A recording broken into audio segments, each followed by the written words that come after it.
kasih setiamu Tuhan, lebih dari hidupku. Jalan-jalanmu ya Tuhan, terbaik bagiku. Dari semua yang kau katakan, tiada dustaku temui. Dari semua yang kau janjikan, tiada yang tak terpenuhi.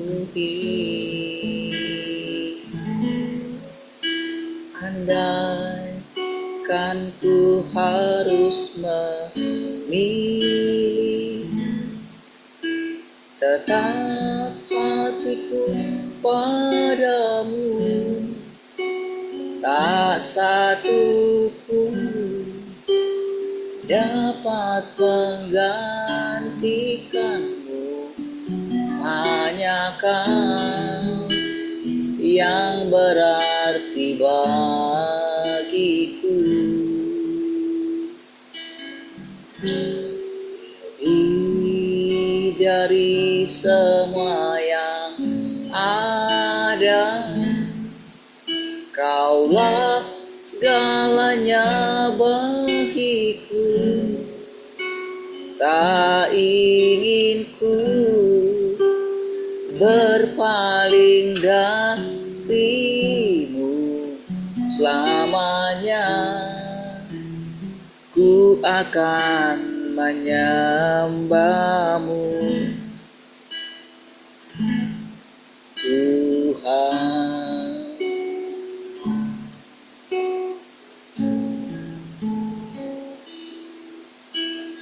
Kasih setiamu Tuhan, lebih dari hidupku. Jalan-jalanmu ya Tuhan, terbaik bagiku. Dari semua yang kau katakan, tiada dustaku temui. Dari semua yang kau janjikan, tiada yang tak terpenuhi. Andai kan ku harus memilih, tetap hatiku padamu,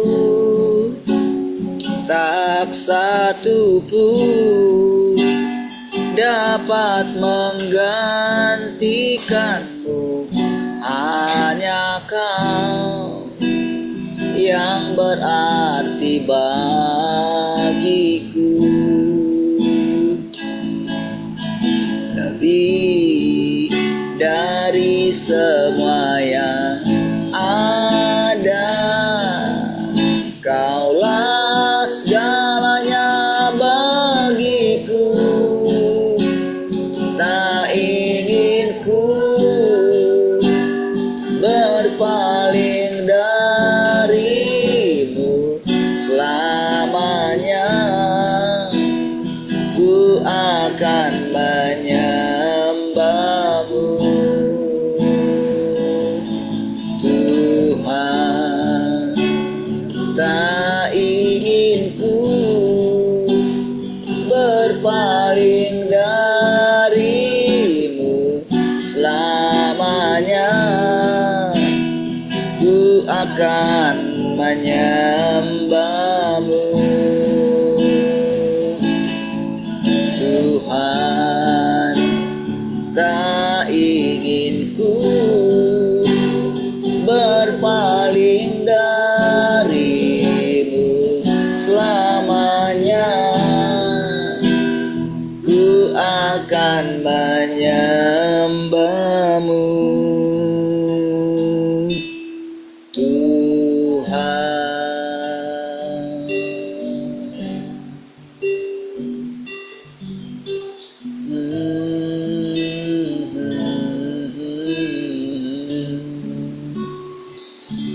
haleluya. Oh, oh.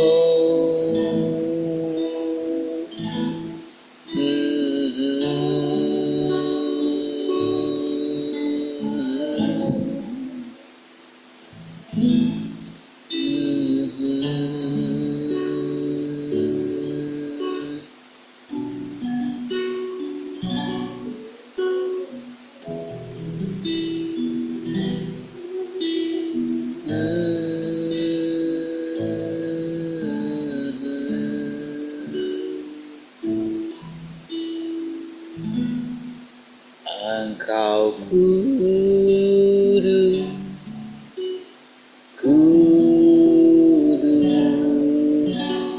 tiada yang sepertimu.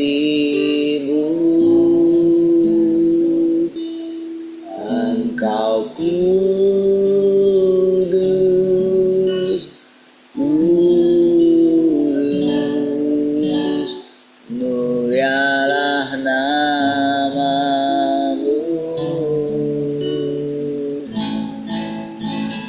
Ku kan bermazmur selamanya, ku cinta Kau Yesus. Di hadapan tahta-Mu ya Tuhan, ku serahkan hidupku. Ku kan bermazmur selamanya, ku cinta Kau Yesus. Di hadapan tahta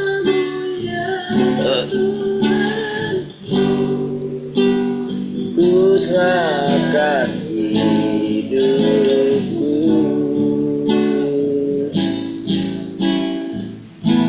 Engkau kudus, kudus, tiada yang sepertimu. Engkau kudus, kudus, mulialah namamu. Mulialah namamu. Mulialah namamu.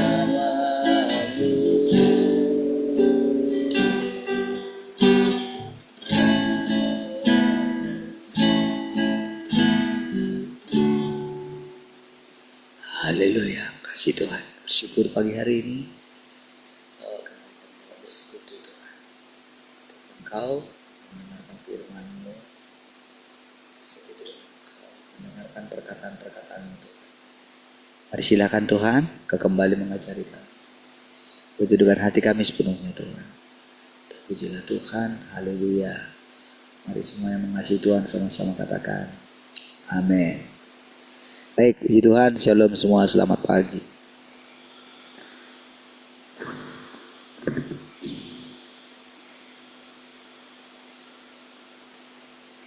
Shalom, selamat pagi semuanya.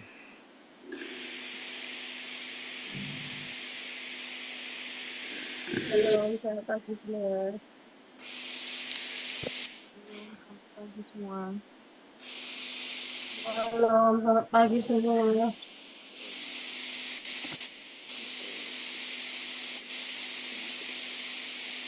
Malam, selamat pagi semua. Udah, gak bisa. Baterai. Baik, puji Tuhan.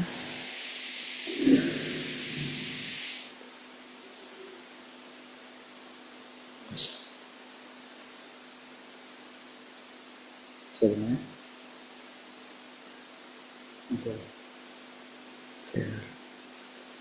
ya, suaranya berisik ya. Oke, kamu sharing. Saya matikan aja.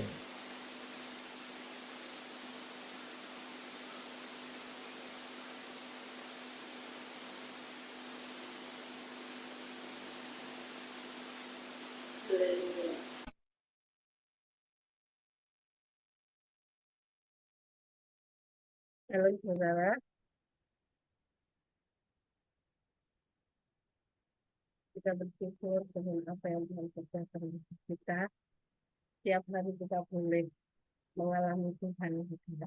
Dalam perjalanan hidup kita, kita percaya kita pribadi mengalami Tuhan yang nyata di antara kita. Anak-anak kita pun mengalami Tuhan gitu ya, sekalipun itu seolah-olah kayak anak kita main-main atau anak kita memperhatikan dengan serius gitu, itu kan pikiran kita orang tua gitu ya. Tapi yang terjadi anak-anak kita mungkin sambil lalu mereka boleh menangkap setiap firman yang Tuhan sampaikan gitu ya. Tuhan yang firman yang Tuhan nyatakan di antara kita gitu. Kita percaya eh,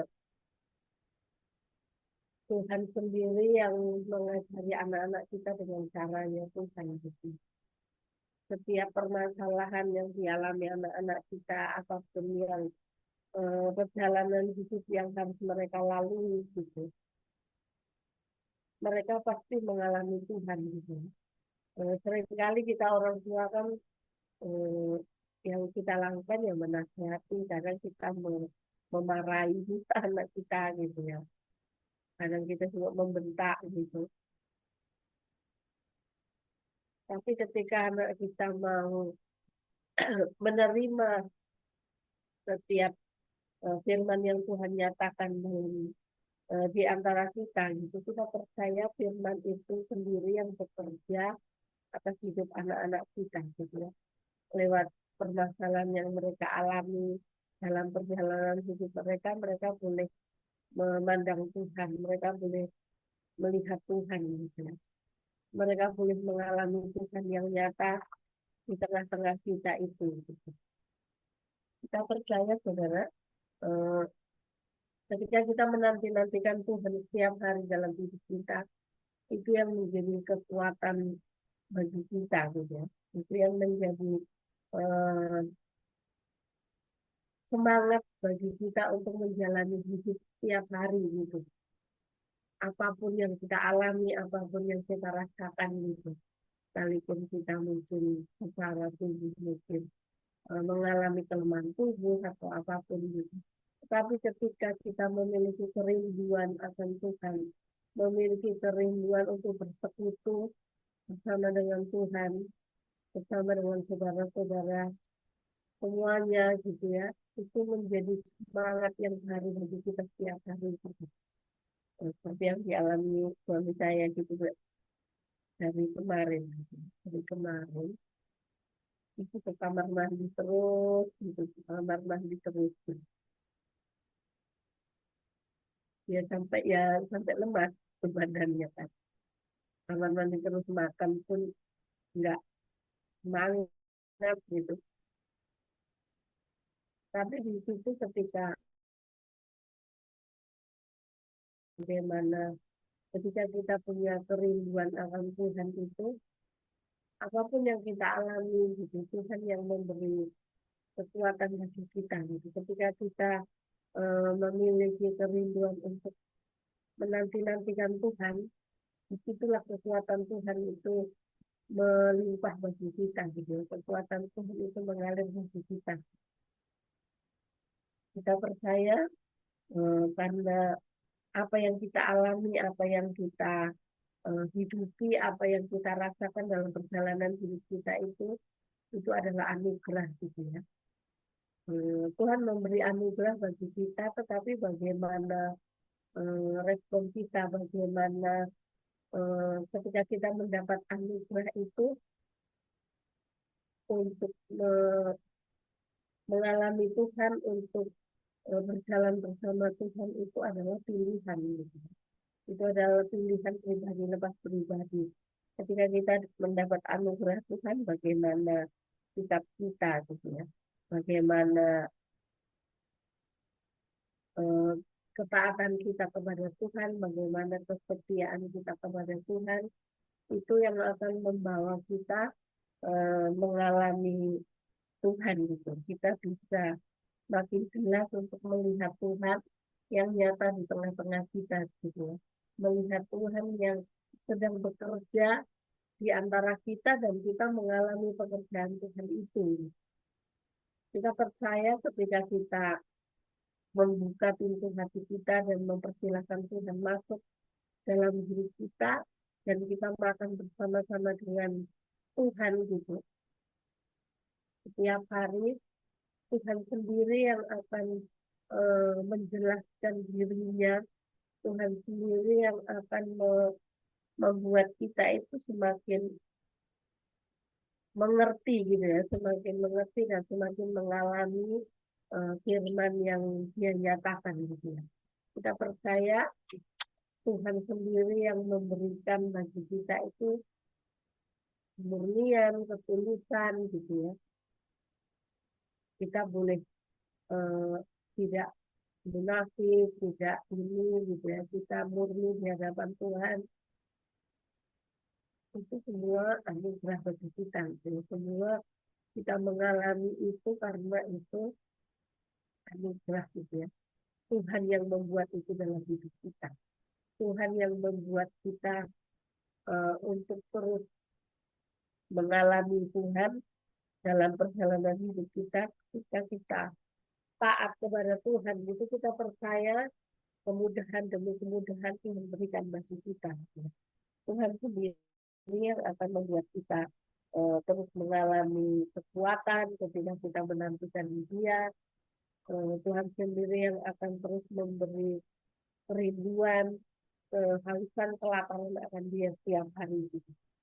Kita percaya Tuhan yang mengendalikan seluruh hidup kita, Tuhan yang terus membawa kita dengan caranya Tuhan sendiri. Gitu ya. Ketika Roh Kudus sedang bekerja, gitu, kita percaya seperti kemarin gitu ya. Ketika kita tidak ada, ketika manusia tidak memiliki kemurnian dan ketulusan, Roh Kudus tidak bisa bekerja dengan bebas. Yang tahu kelicikan hati manusia itu kan ya Tuhan. Gitu kan. Mungkin kita merasa, oh aku gak bisa kok, aku tulus kok, aku murni gitu. Tapi kan yang mengetahui secara dalamnya itu kan hanya Tuhan saja. Gitu. Manusia tidak bisa apa namanya menilainya gitu ya. Tetapi ketika Tuhan sendiri yang berkata itu bagi kita, ketika kita ketika manusia tidak tulus, ketika manusia tidak murni, Tuhan tidak bisa bekerja dengan bebas. Roh Kudus tidak bisa bekerja dengan yang Dia harapkan. Tetapi ketika kita memiliki ketulusan, kemurnian, gitu, setiap kita mendengar firman itu kita menangkapnya dengan tulus, dengan murni, gitu. Tuhan sendiri yang akan bekerja dalam hidup kita, menerangkan apa yang Tuhan inginkan bagi kita. Kita percaya setiap hari Tuhan sendiri yang terus membersihkan kita gitu ya. Tuhan sendiri yang terus membersihkan kita dari kelicikan-kelicikan hati kita gitu ya. Supaya Tuhan bebas bekerja bagi kita setiap hari itu. Supaya Tuhan boleh menyatakan dirinya di antara kita itu dengan sebebas-bebasnya. Gitu. Kita tidak mengetahui gitu ya hati manusia gitu ya saudara. Bagaimana kita ada orang yang ketika dengar firman gitu nggak bisa terima gitu kan, langsung pergi, langsung keluar gitu, nggak mau dengar firman gitu. Ya mungkin sekarang masih baik-baik saja gitu. Tetapi akan tiba waktunya Tuhan, Tuhan yang jauh lah, Tuhan yang menyatakan dirinya dengan caranya sendiri, dengan mendadak dia datang untuk merombak gitu ya. Untuk merombak manusia dan membangun supaya semua ciptaannya itu diselamatkan. Kita percaya semua eh, akan masuk di dalam pemurniannya Tuhan. Tinggal tunggu tanggal mainnya saja. Gitu. Tinggal tunggu waktunya Tuhan saja. Gitu. Mungkin kita sekarang sedang dimurnikan, sedang dibersihkan. Gitu. Tapi ketika kita melihat orang lain, kok dia enak-enak aja ya hidup dia, nggak ada kayak ngalami aku yang mau sungguh-sungguh, aku yang mau belajar firman, kok malah seperti ini hidupku yang kualami.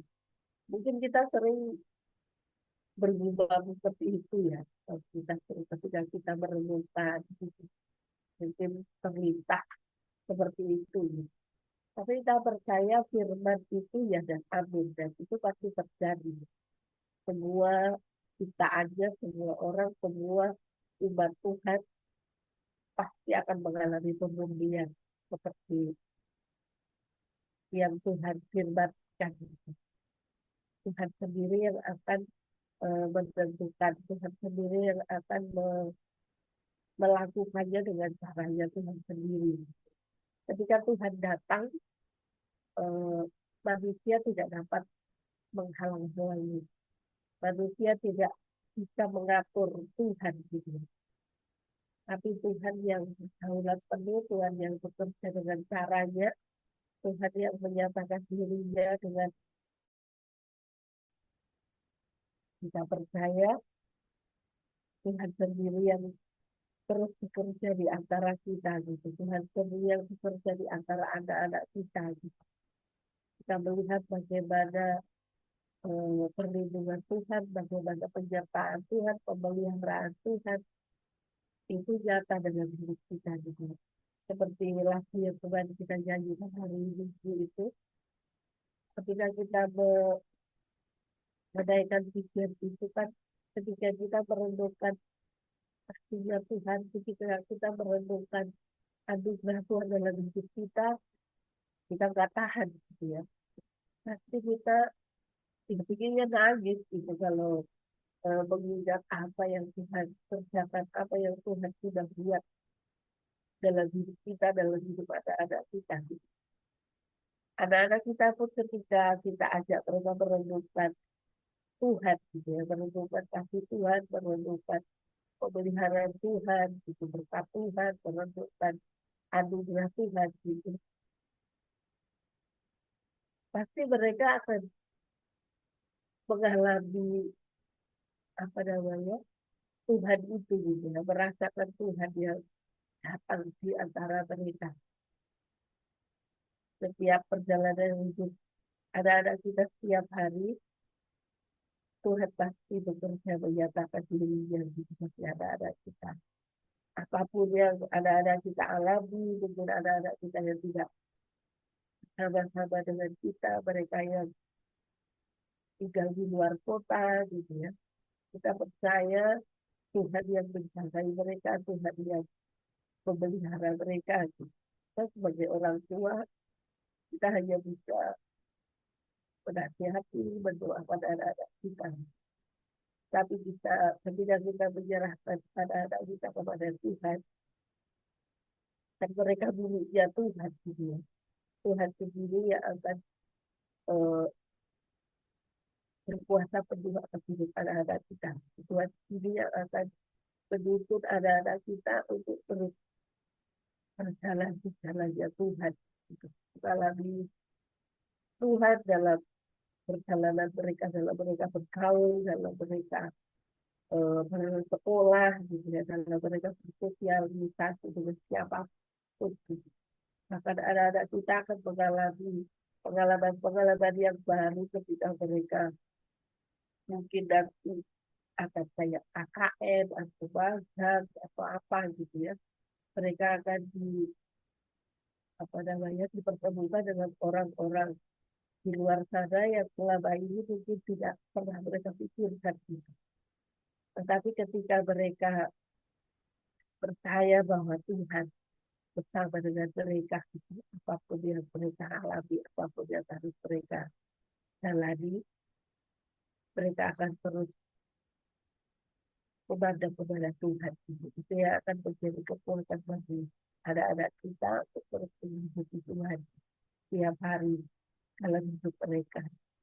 Mereka pasti melihat bagaimana iman kita orang tuanya, bagaimana kepercayaan kita orang tuanya kepada Tuhan, bagaimana apa namanya orang tuanya berharap kepada Tuhan, mereka melihat itu dan pasti mereka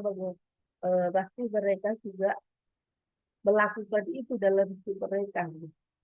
Itu yang akan membuat anak-anak kita mengalami Tuhan yang nyata itu dalam hidup mereka. Dan kita percaya kita boleh bersama-sama eh, di dalam persekutuan kita setiap hari. Tuhan sendiri yang melimpahkan kekuatannya bagi kita, pada Tuhan yang berjanji bagi kita ketika kita menanti-nantikan Tuhan setiap hari. Dia sendiri yang menjadi kekuatan kita untuk terus mengalami.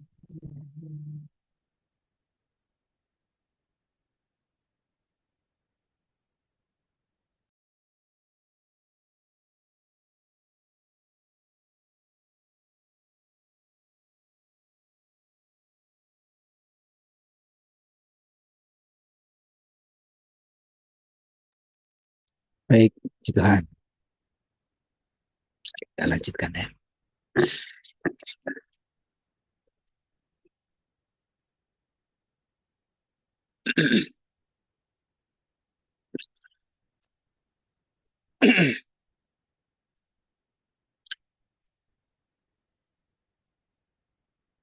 Oke, fakta sesungguhnya di balik pekerjaan penaklukan. Ya. Umat manusia yang sangat dirusak oleh iblis tidak mengetahui bahwa Tuhan itu ada dan telah berhenti menyembah Tuhan. Walaupun ada ritual-ritual penyembahan ya, tapi pada kenyataannya manusia yang dirusak tidak pernah menyembah Tuhan gitu. Pada mulanya ketika Adam dan Hawa diciptakan, kemuliaan dan kesaksian Yahweh selalu ada. Namun setelah dirusak, manusia kehilangan kemuliaan dan kesaksian Tuhan itu karena semua orang memberontak terhadap Tuhan dan sama sekali berhenti menghormatinya. Ya. Tujuan pekerjaan penaklukan zaman sekarang ini adalah untuk mendapatkan kembali semua kesaksian dan kemuliaan itu dan membuat semua manusia menyembah Tuhan sehingga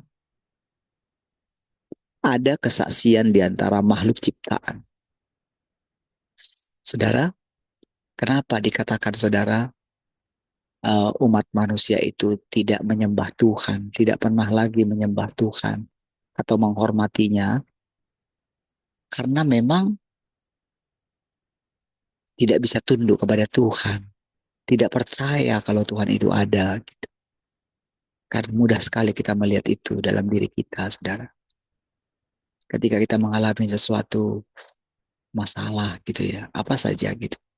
Sering sekali kita lupa kalau Tuhan itu nyata gitu.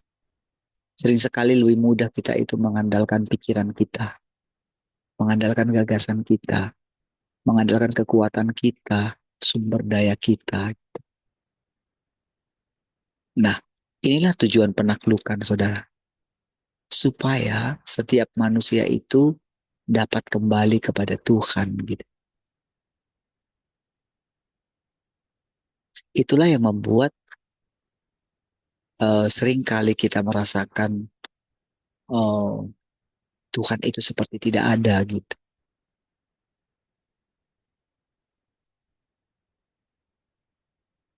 Itulah latihannya, itulah ujiannya gitu. Untuk mengajari kita benar-benar percaya kalau Tuhan itu ada. Dan Tuhan itu nyata gitu. Seperti dikatakan tadi, yang dikatakan tentang lagu kemarin itu. Bagaimana oh, kita telah melihat banyak sekali perbuatan Tuhan. Pertolongan Tuhan. Tak terhitung pertolongan Tuhan. Tak terhitung kesetiaan Tuhan.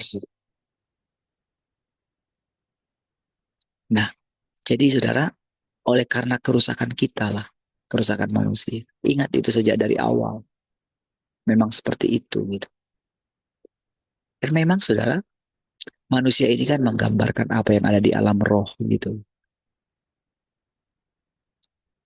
Jadi kejatuhan uh, malaikat yang pertama itu dan sepertiga dari penduduk sorga itu, nah itulah sebetulnya gambaran daripada apa yang dialami oleh manusia gitu. Jadi Tuhan sebetulnya sedang menjelaskan gitu melalui kehidupan manusia ini, melalui Tuhan menjadi manusia gitu. Tuhan berinkarnasi, mengambil rupa seorang hamba gitu. Nah, itu juga yang membuat orang-orang di Sion terkejut katanya gitu. Tuhan yang kamu cari itu akan datang mendadak gitu. Ya, namun saudara, makin hari pasti kita itu akan terus ditaklukkan asalkan kita itu mau terus datang kepada Dia dan memurnikan tekad kita, memurnikan niat kita gitu, ambisi kita, kita sangkali gitu. Bagaimana tepatnya manusia akan ditaklukkan? Dengan menggunakan pekerjaan firman pada tahap ini untuk sepenuhnya meyakinkan manusia dengan menggunakan penyingkapan, penghakiman, hajaran, dan kutukan. Mungkin kita uh, terkejut dia mendengarkan kata kutukan. Jadi saudara, kutukan yang uh, dilepaskan Tuhan bagi Adam dan Hawa itu, saudara, bagi umat manusia gitu. Jadi kita tidak boleh melihatnya dari sisi iblis gitu. Kita tidak boleh menyamakan Tuhan dengan iblis gitu. Jadi di dalam Tuhan itu tidak ada kejahatan, sekalipun Dia mengutuk. Tidak ada kejahatan di sana. Tujuan Tuhan adalah menyelamatkan gitu. Tidak ada kemarahan di sana. Tidak ada kejengkelan di sana, saudara. Iya, Tuhan itu adalah kasih semata-mata. Iya, sekalipun cara pandang kita terhadap kutukan itu negatif gitu, Tuhan tetaplah Tuhan. Dia tidak bisa berubah.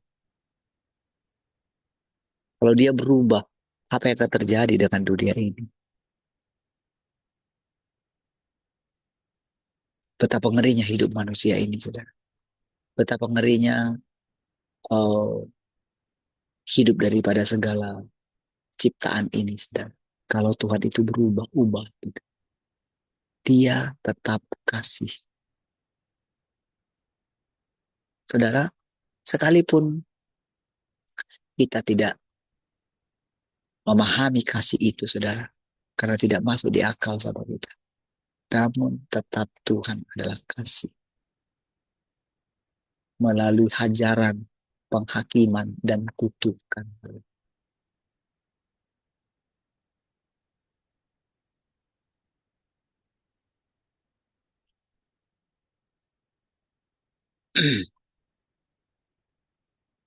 Kutukan tanpa ampun untuk meyakinkan dia sepenuhnya dengan mengungkapkan pemberontakan manusia dan menghakimi penentangannya sehingga dia dapat mengetahui kefasikan dan kecemaran umat manusia, dan dengan demikian menggunakan hal-hal ini sebagai kontras pembanding gitu ya terhadap watak Tuhan yang benar, terutama melalui firman Tuhan inilah manusia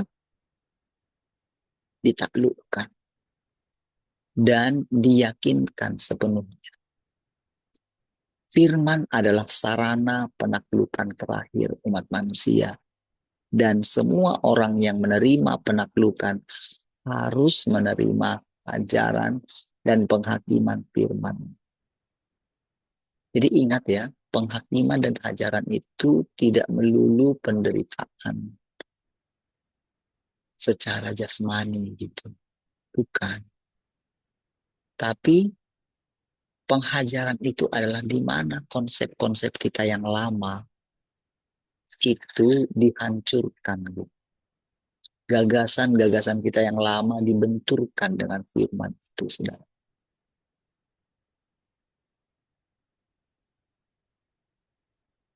Orang-orang Kristen merasa dirinya sudah diselamatkan. Merasa nanti mati masuk surga.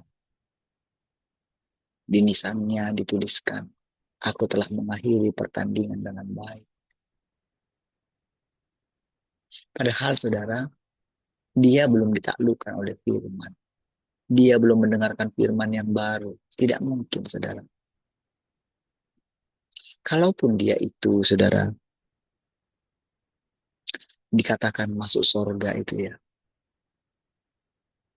Ukurannya itu sebetulnya adalah apakah selama hidupnya dia itu menjauhi kejahatan gitu.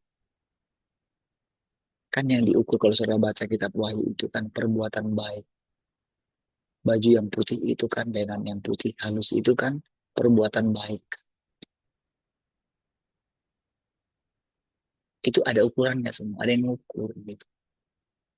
Jadi kalau selama hidupnya ada hal-hal yang dia lakukan kejahatan gitu, pasti akan mengalami penghakiman atau hukuman pada kehidupan selanjutnya. Pasti, saudara.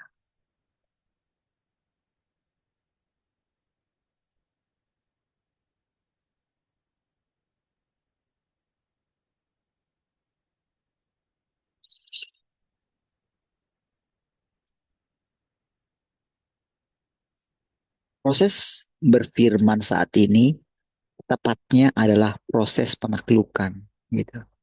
Dan bagaimana seharusnya manusia bekerja sama dengan mengetahui cara makan dan minum firman ini dan mencapai pemahaman tentangnya gitu ya.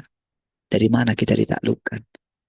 Dikatakan dari bagaimana cara kita menerapkan firman-Nya, bagaimana cara kita makan dan minum. Dari situ saudara lahirlah pemahaman gitu. Oh gitu ya.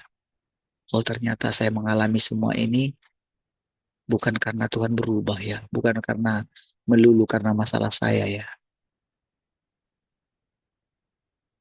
Oh ternyata Tuhan sedang menaklukkan saya ya. Oh supaya saya itu percaya kepada Tuhan ya. Oh ternyata Tuhan itu adalah kasih. Itulah pemahaman-pemahaman yang makin lama makin kuat. dialami oleh manusia.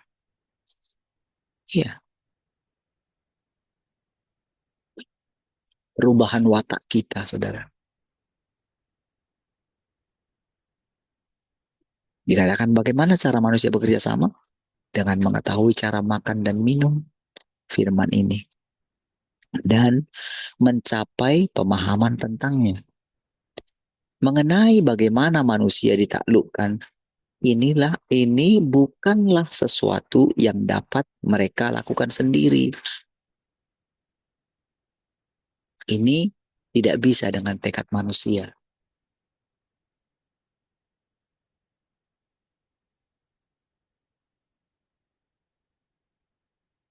Yang dapat engkau semua lakukan adalah melalui makan dan minum firman ini.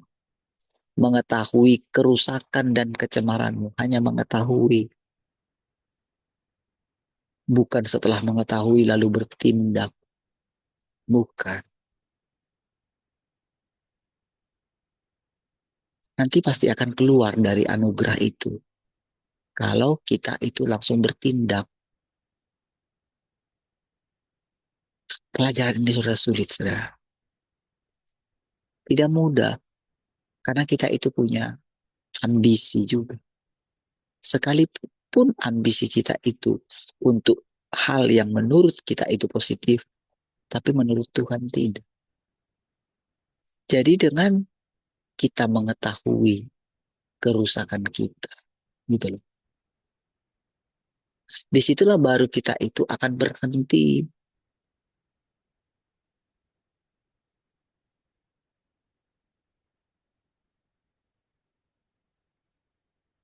menganggap diri kita itu hebat, menganggap diri kita sudah lebih daripada yang lain. Justru dengan mengetahui kerusakan kita, disitulah kita sadar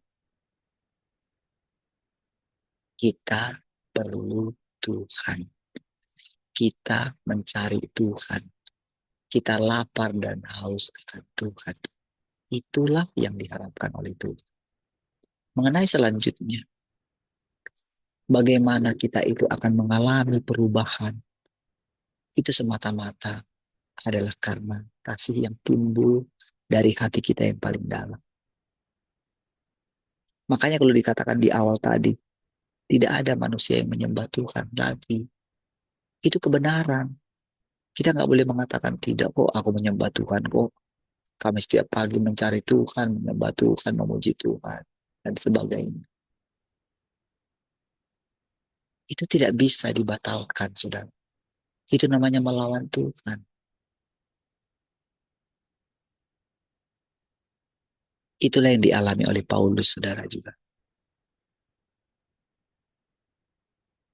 Oh, karena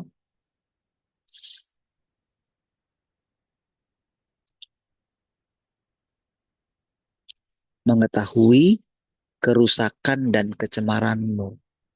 Oh, yang dapat engkau semua lakukan adalah makan dan minum firman ini.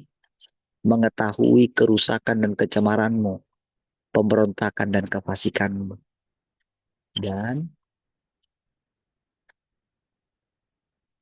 tersungkur di hadapan Tuhan. Jika setelah memahami kehendak Tuhan, engkau mampu melakukannya, dan jika engkau mendapatkan penglihatan dan mampu tunduk sepenuhnya pada firman ini, dan tidak membuat pikiranmu sendiri, maka engkau akan ditaklukkan. Dan itu akan terjadi sebagai hasil dari firman ini. Itu saudara. Diperhatikan ya. Bagaimana Tuhan itu menaklukkan manusia itu dengan firman ini. Konsep kita yang lama, setelah kita menyadari kita itu berdosa, lalu kita akan bertekad kan, itu selalu saudara yang kita lakukan dulu. Entah udah berapa kali kita gagal. Akhirnya kan lama-kelamaan kan, kita itu akan menjadi tawar hati. yang harusnya mendatangkan keselamatan bagi kita menurut kita kan gitu.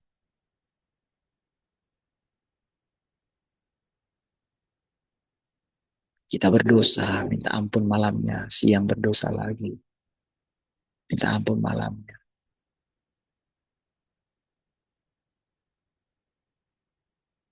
Tidak pernah mengalami perubahan gitu. Terus terjadi dari tahun ke tahun. Dan sampai saat ini saudara, orang-orang percaya kebanyakannya seperti itu. Saudara. Makanya saudara, firman ini memisahkan kita saudara dari cara berpikir kita yang lama saudara. Jadi dengan firman ini saudara, kita itu ditaklukkan. Apa artinya? Sekali lagi, ditaklukkan itu artinya kita berhenti memakai gagasan kita. Kan ketika dikatakan kita manusia rusak, selalu kan kita akan mengatakan, oh itu dulu, sekarang tidak lagi. Tidak, itu firman, itu kebenaran. Makanya di bagian lain dari firman Tuhan dikatakan, kita tidak boleh kendor sedikit pun terhadap diri kita. Iya, ketika kita kendor terhadap diri kita, artinya itu tadi, saudara, merasa diri kita itu sudah mencapai sesuatu.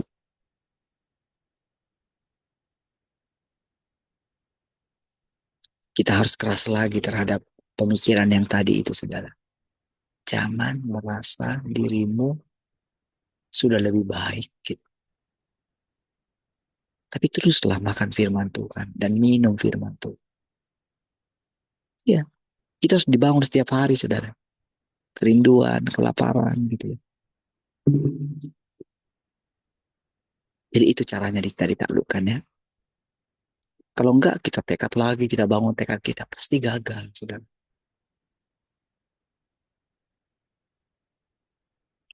Jadi dengan mendengarkan, dengan menerapkan firman ini,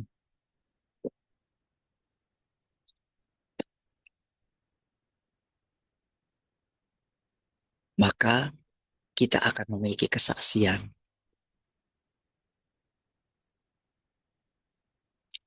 Mengapa umat manusia kehilangan kesaksian? Karena tak seorang pun percaya kepada Tuhan. Cobalah, saudara, ketika dikatakan, ketika firman ini datang kepada saudara, ternyata Tuhan mengatakan engkau divonis sebagai orang tidak percaya sama Tuhan. Apakah engkau bisa menerimanya? Apakah saudara bisa menerimanya? Tidak mudah kan? Oh, no, bilang nggak percaya. Saya percaya sama Tuhan. Bisa disebutkan lagi Tuhan Yesus. Saya percaya kepada Bapa Surgawi. Saya percaya kepada Roh Kudusnya. Orang bisa mengucapkan itu, saudara. Tapi orang itu tidak diselamatkan.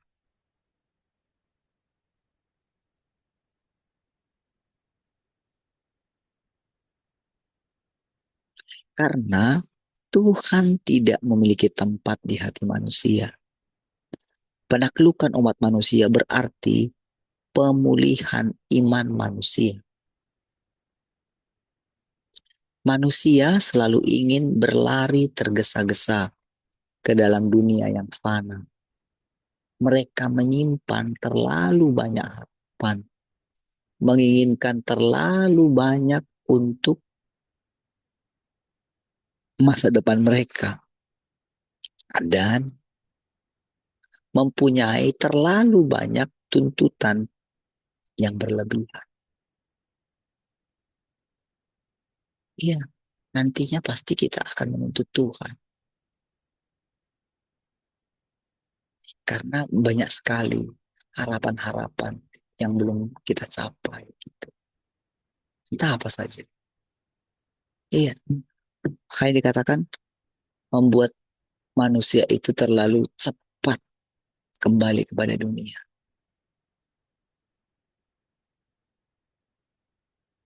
Saudara, kata-kata ini menjadi serius bagi kita, saudara. Kalau bagi orang lain yang nggak mendengarkan firman ini, Tuhan tak berurusan dengan mereka. Tuhan berurusan dengan kita yang mendengarkan firman ini. Iya, dia tahu, saudara, bagaimana sulitnya kita memasuki kenyataan ini. Betapa sulitnya kita ditaklukkan. Dia tahu. Makanya dia terus bekerja, saudara.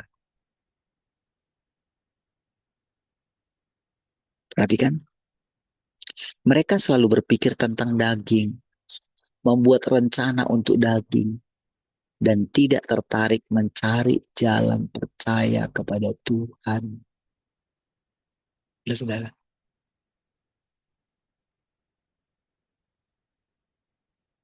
Hati mereka telah direnggut iblis. Coba saudara, ketika saudara mendengarkan perkataan ini, kira-kira bisa nggak saudara tarik kepada diri saudara? Bisakah saudara mengatakan yang dimaksudkan itu adalah saudara sendiri? Kita sendiri. Sering sekali kita menganggap ini untuk orang lain. Ini untuk kita. Bukankah begitu, saudara? Bukankah banyak sekali harapan-harapan kita yang belum kita capai? Gitu. Sampai kapan? Kan tak pernah berhenti, saudara.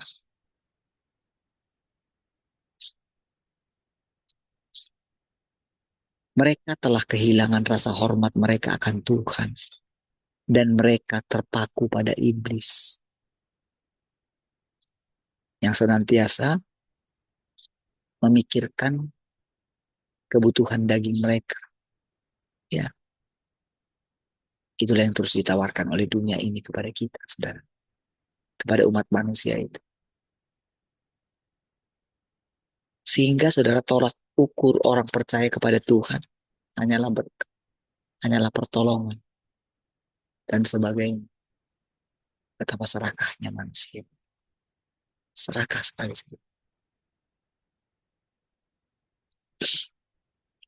Namun manusia diciptakan oleh Tuhan. Dengan demikian manusia telah telah kehilangan kemuliaan Tuhan. Tujuan penaklukan umat manusia adalah untuk merebut kembali kemuliaan, rasa hormat manusia kepada Tuhan.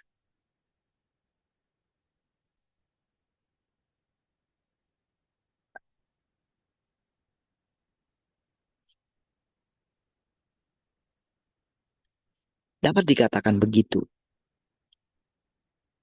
Dapat dikatakan begini. Ada banyak orang tidak mengejar kehidupan. Bahkan jika ada, jumlahnya dapat dihitung dengan jari.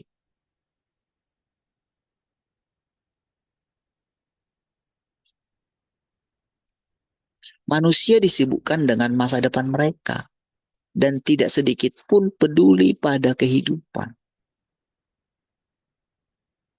Coba renungkannya kata-kata itu, saudara. Saya kadang ingin menjelaskannya, saudara.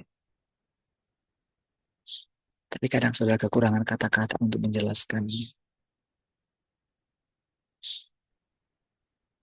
Apa itu kehidupan, gitu. Kita sulit membedakan antara kehidupan kekal dengan kehidupan di dunia ini, saudara. Ya, motivasinya itu loh, saudara. Banyak orang datang kepada Tuhan supaya kebutuhan-kebutuhan, harapan-harapan mereka itu dipenuhi. Iya, termasuk Paulus, di mana dia sangat merindukan mahkota kehidupan, mahkota kebenaran. Dia rela mengalami siksaan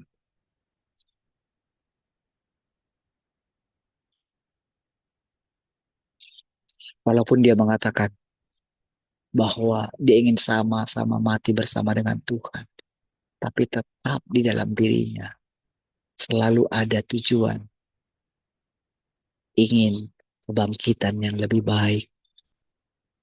Iya, tetap saudara itu adalah ambisi, bukan mencari kehidupan yang sesungguhnya.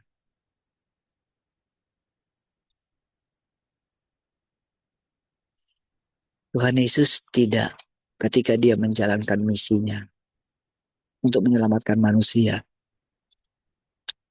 dia itu tidak punya ambisi dari dagingnya sendiri. Iya, bahkan ketika murid-muridnya gusar gitu, bingung gitu, dia mengatakan, apa kamu tidak mau pergi meninggalkan aku juga? Ya, dia menjalaninya sendiri selama hidupnya. Dia mungkin hasilnya tidak ada.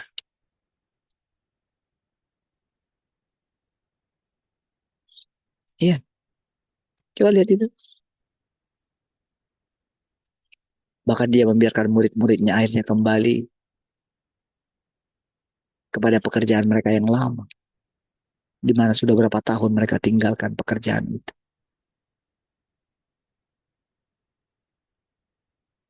Dia membiarkan mereka kembali ke situ. Sampai akhirnya, saudara, ketika terakhir Tuhan menampakkan diri kepada mereka, Tuhan menyuruh mereka menunggu dia di Yerusalem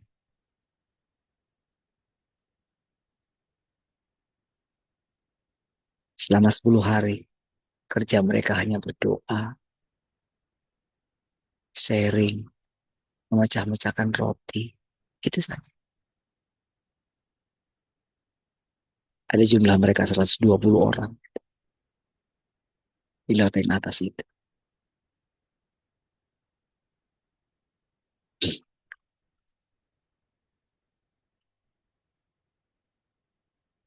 Sebagian orang memberontak dan menentang Tuhan, menghakiminya secara diam-diam dan tidak melakukan kebenaran. Orang-orang ini diabaikan untuk saat ini, untuk sementara. Tidak ada yang dilakukan terhadap anak-anak pemberontak ini. Tetapi kelak, engkau akan hidup dalam kegelapan, meratap dan menggertakkan gigimu. Itulah saudara. Tapi saudara, mau bagaimanapun kita bilang, saudara, mereka tidak percaya. Karena mereka telah dibuat menjadi kontras nantinya.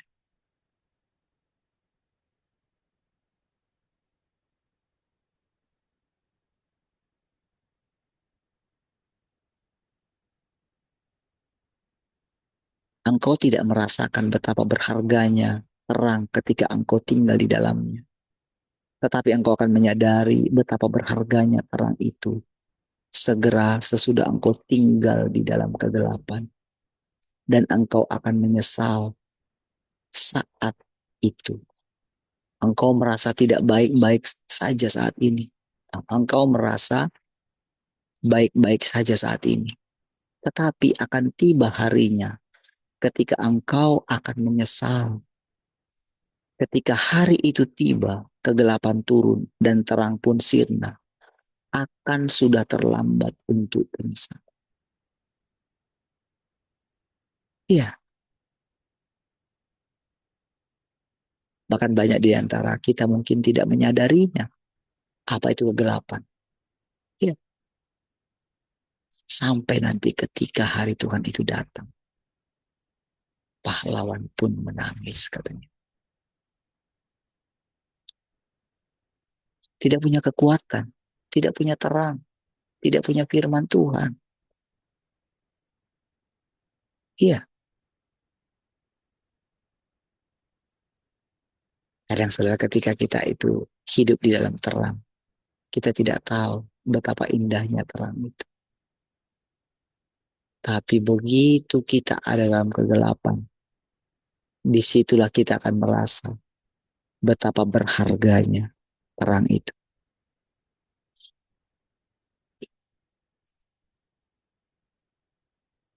Karena engkau masih belum memahami pekerjaan saat ini, sehingga engkau gagal menghargai waktu yang kau miliki sekarang. Sekarang, segera sesudah pekerjaan seluruh alam semesta dimulai, artinya ketika semua yang kufirmankan saat ini telah menjadi kenyataan, banyak orang akan memegangi kepala mereka sambil menangis sedih. Dan dengan berbuat demikian, bukankah mereka akan jatuh ke dalam kegelapan dengan tetap menangis, dengan ratap tangis dan kertakan gigi? Semua orang yang sungguh-sungguh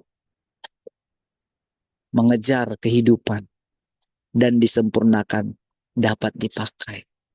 Sedangkan semua anak pemberontak yang tidak layak untuk dipakai akan jatuh ke dalam kegelapan. Mereka akan kehilangan pekerjaan Roh Kudus dan tidak mampu memahami apapun. Demikianlah mereka akan dipenuhi dengan isak tangis setelah dijatuhkan ke dalam hukuman. Jika engkau diperlengkapi dengan baik dalam tahap pekerjaan ini, dan engkau telah bertumbuh dalam hidupmu, engkau adalah orang yang layak untuk dipakai. Itu yang dikatakan umat yang mengenal Allahnya itu akan tetap kuat dan bertindak, itu saudara. Mereka akan menjadi orang yang dipakai oleh Roh Kudus, dipakai oleh Tuhan. Namanya kalau dipakai itu saudara, artinya kekuatan Tuhan, kesaksian Tuhan nyata dalam diri mereka. Kalau mereka tidak dipakai oleh Tuhan, artinya tidak layak dipakai oleh Tuhan. Berarti siapa yang akan memakai mereka? Siapa yang akan memenuhi mereka? Saudara lihat bagaimana tersiksanya Saul ketika dia dikuasai oleh roh jahat. Kira-kira seperti itulah perbandingan. Iya,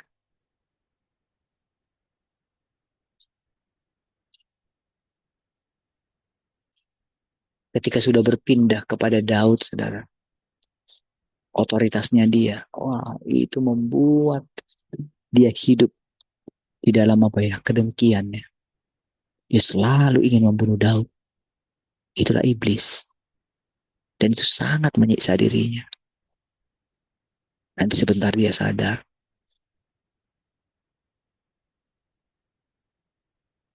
Ketika dia mendengarkan perkataan daripada Daud, ketika Daud memetik kecapinya, dia mulai sadar. Dia mulai ingat sama Tuhan. Tapi ketika Daud pergi, kembali roh jahat menguasainya. Ya, seperti itulah orang yang mengalami siksaan, saudara.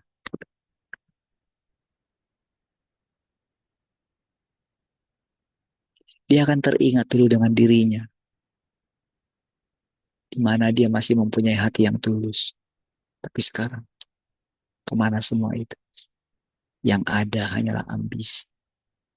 Dan sudah pasti, saudara, dia tidak akan mengalami ketenangan dalam hidupnya.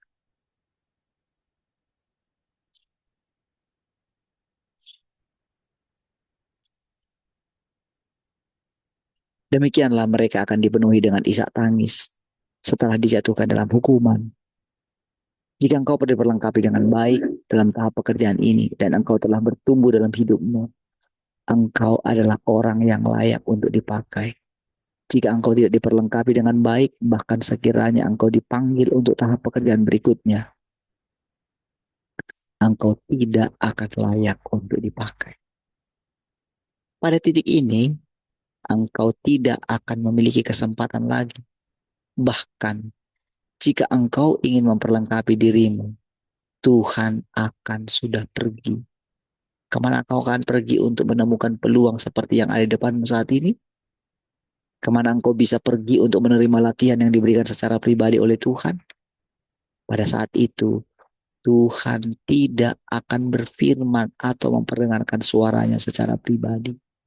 Yang dapat kau lakukan hanyalah membaca hal-hal yang saat ini sedang diucapkan. Bagaimana engkau bisa dengan mudah mengerti? Ya saudara, kalau kita bandingkan dengan dulu saudara, bagaimana Tuhan memimpin kita saat ini, bagaimana Tuhan menuntun kita saat ini, bagaimana Tuhan masih berbicara melalui kita saat ini. Kadang saudara kita tidak tahu menghargainya.